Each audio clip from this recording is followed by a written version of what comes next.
Norway is a rich country. It has $1 trillion in the bank, so to say. That money was made from the country's vast oil reserves and Norway's sovereign wealth fund.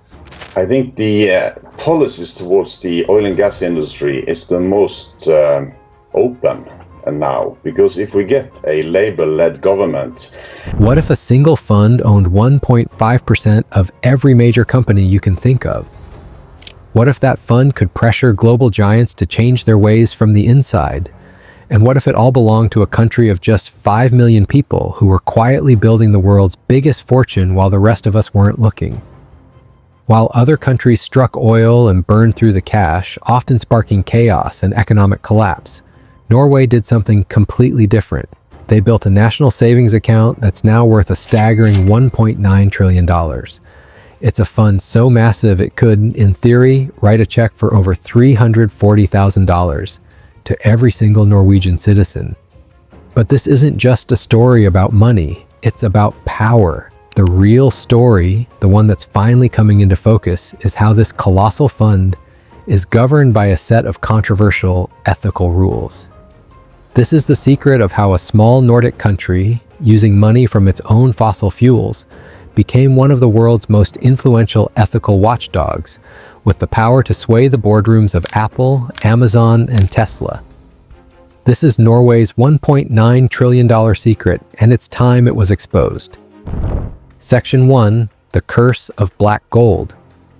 To really get how incredible Norway's story is, you first have to understand the curse.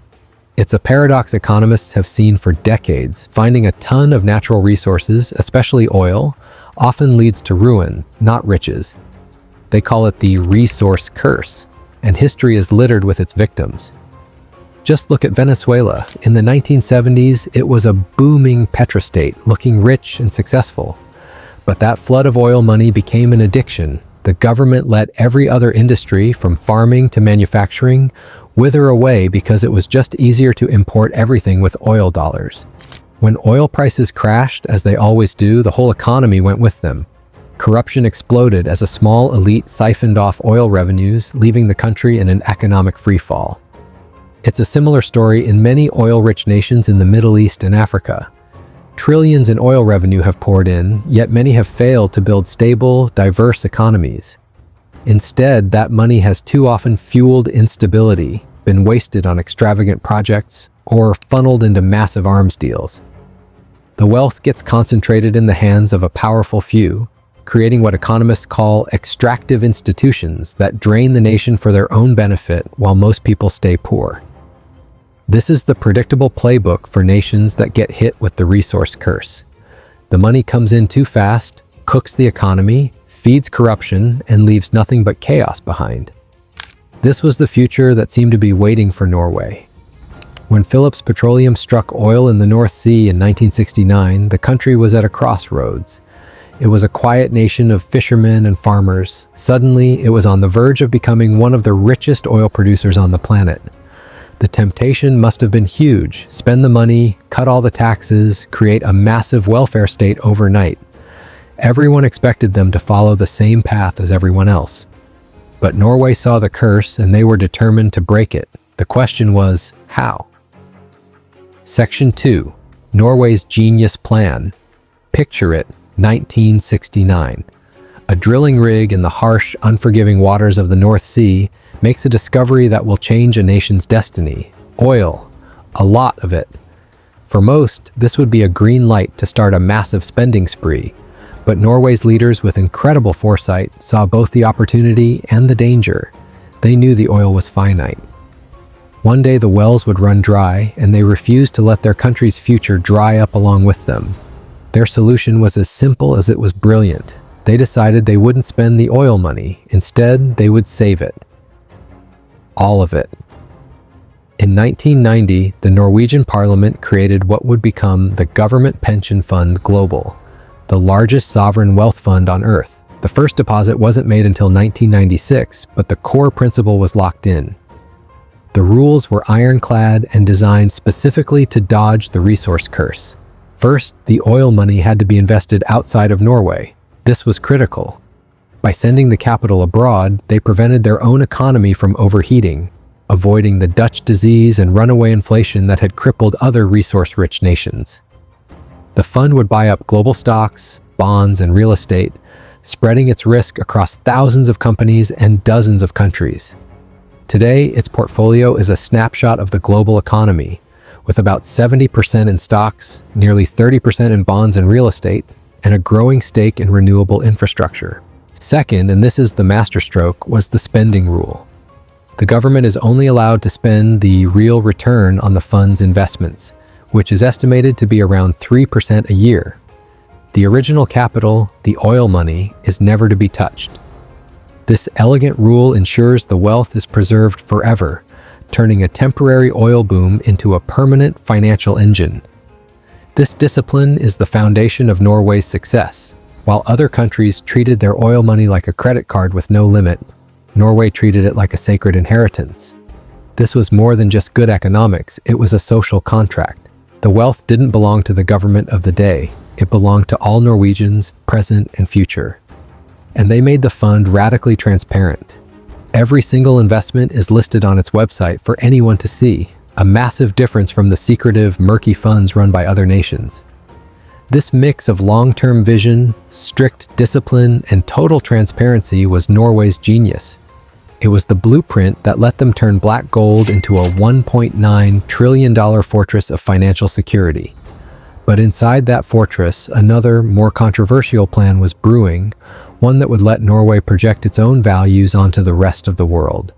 Section 3, The Secret Exposed, The Ethics of Power. For decades, Norway's fund just kept growing, a quiet but staggering success story. But the real secret, the one that's now grabbing the world's attention, isn't about the size of its bank account. It's about how it uses its power. This isn't just a pension fund, it's become a moral compass for global capitalism. The secret is buried in the fund's ethical guidelines, which are set by the Norwegian parliament. And these aren't gentle suggestions, they're hard rules. The fund is banned from investing in companies that make tobacco, certain nuclear weapons, or are involved in severe environmental damage or human rights abuses. An independent council on ethics investigates companies and recommends them for exclusion, turning this financial giant into one of the world's most powerful activists. Its size is its superpower. Because the fund holds about 1.5% of the value of all listed companies globally, when it sells its shares, people notice. For a major corporation, getting publicly blacklisted by the world's largest sovereign wealth fund is a PR nightmare that can tank its stock price and attract unwanted attention from other investors. The exclusion list is long and always changing, currently sitting at over 200 companies. It includes commodity giants kicked out for environmental damage, defense contractors for making inhumane weapons, and even retail titans like Walmart, which was once excluded over labor rights concerns. The fund has also blacklisted companies for producing coal and more recently for making cannabis for recreational use. But it's not just about kicking companies out. The fund practices active ownership. As a major shareholder, it votes in board meetings and pressures companies from the inside.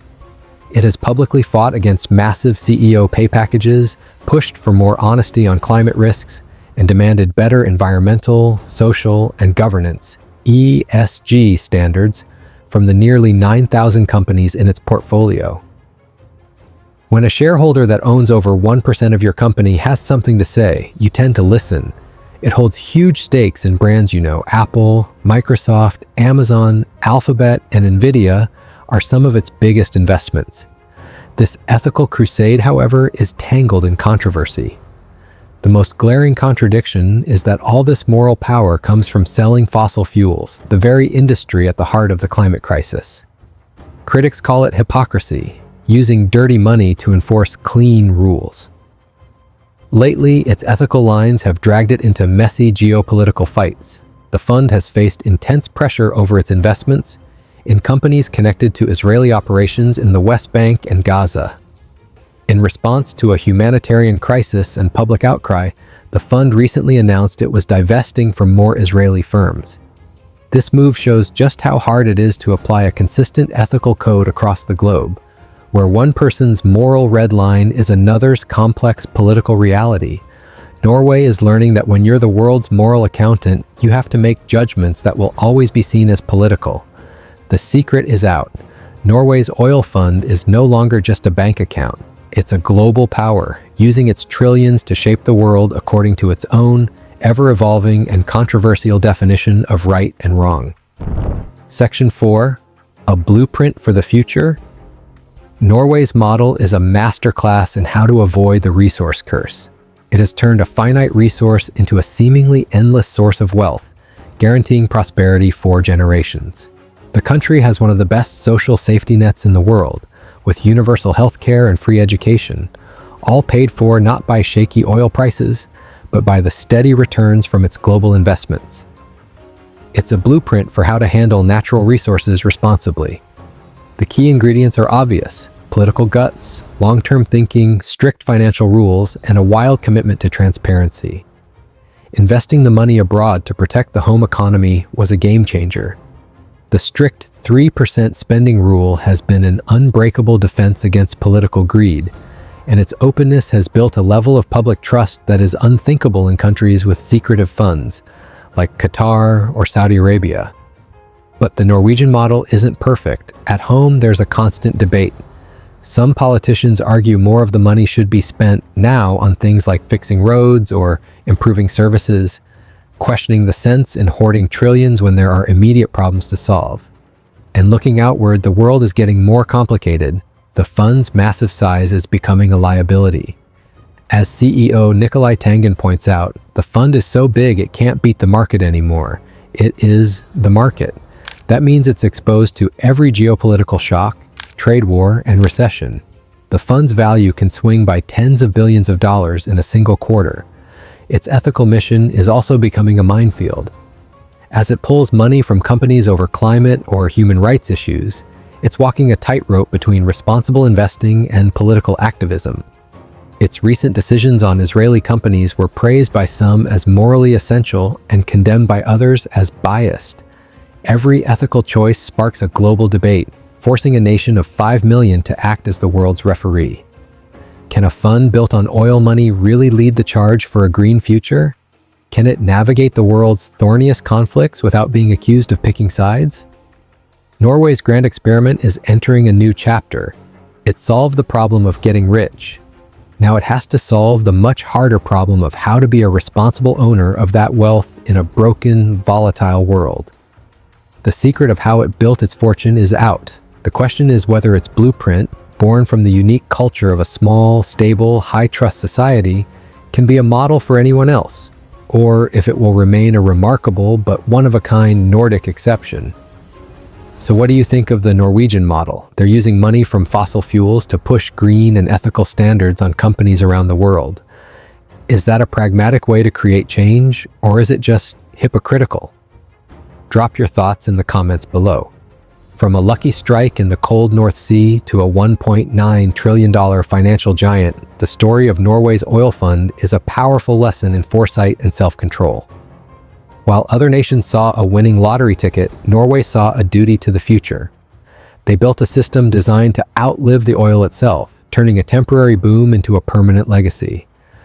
By investing globally, capping their spending, and demanding transparency, they didn't just dodge the resource curse, they wrote a new rule book for what a nation can do with its wealth. But the secret isn't just about smart investing, it's about how that wealth became a lever for influence. By owning a piece of nearly every major corporation, the fund has become an ethical force in boardrooms worldwide, challenging everything from CEO pay to human rights. This journey, however, is far from over. The fund's very foundation in oil money creates a huge paradox in an age of climate change. And its attempts to navigate global conflicts through its investment choices are pushing it into dangerous political waters. Their story is no longer just about saving money. It's about deciding what that money stands for, offering a complex, controversial, and captivating blueprint for a new kind of global power.